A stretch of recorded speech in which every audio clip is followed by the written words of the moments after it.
And that is the end of my selection of pages. I am currently reading through this work, and I am earlier on, whereas my selection was later on. And I currently have a limited understanding of the full picture, but I will start from the beginning of my selection with my feelings, thoughts, gut reactions. Immediately, we're talking about whether or not this is a manic episode. And, I am not qualified to judge that sort of thing. I can go off of my gut. I think that whether or not it is a manic episode, I would have to have more information. But I also believe that what a manic episode is, again, I'm not a professional, but my limited understanding is it is someone trying to rise to the energy, I guess, that they are feeling in their mind. So, again, I'm ignorant to a lot of ways you might describe this. You mentioned something that really resonated with me. You said that we are in a moment where there is just more information, and I'm paraphrasing, but we are in a moment where it is possible to learn more about the past than ever before because of emergent technologies. And I think there have always been people, philosophers and scholars who are very hungry for information and will seek it out in places like libraries. But it is truly just more free-flowing than ever before.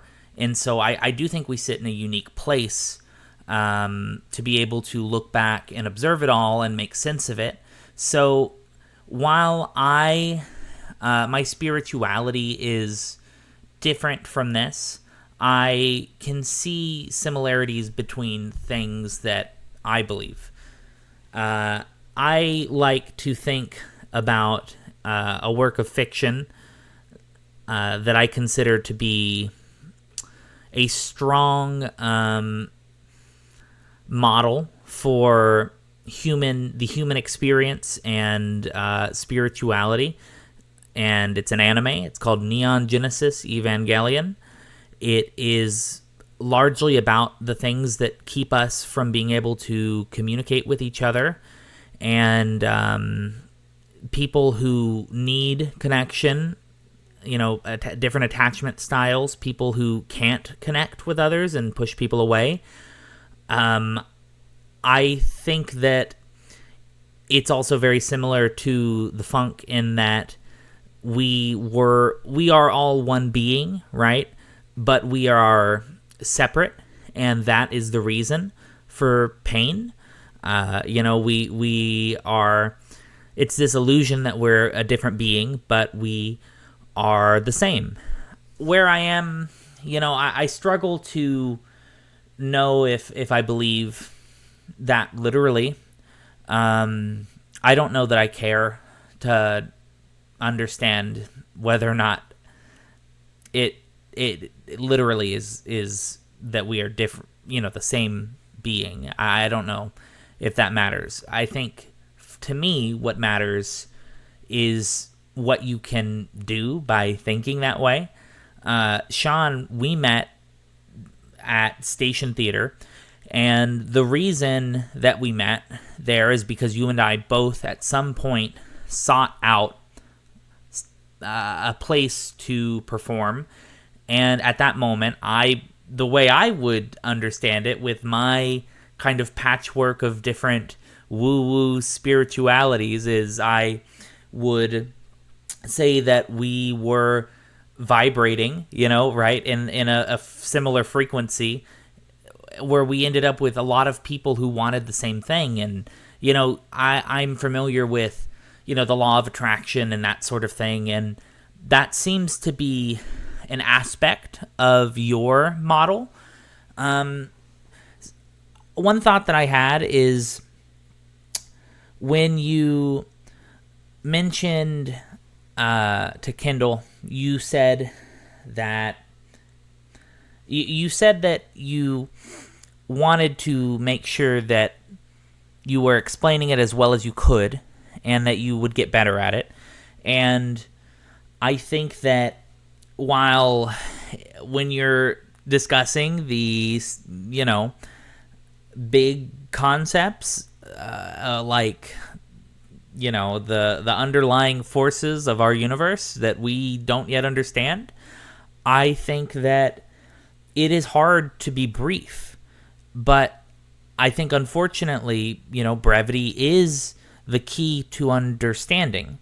And as I read through this, I think there were some things that were confusing to me. And I haven't read all of it yet, which might be why. But also there were some words that I saw that I thought, I don't know what that word is. And I think, if there is an alternative there, I think also, text is totally one way to express something, but I think better than a lot of people that you can also express ideas musically, like you do, or in any art form.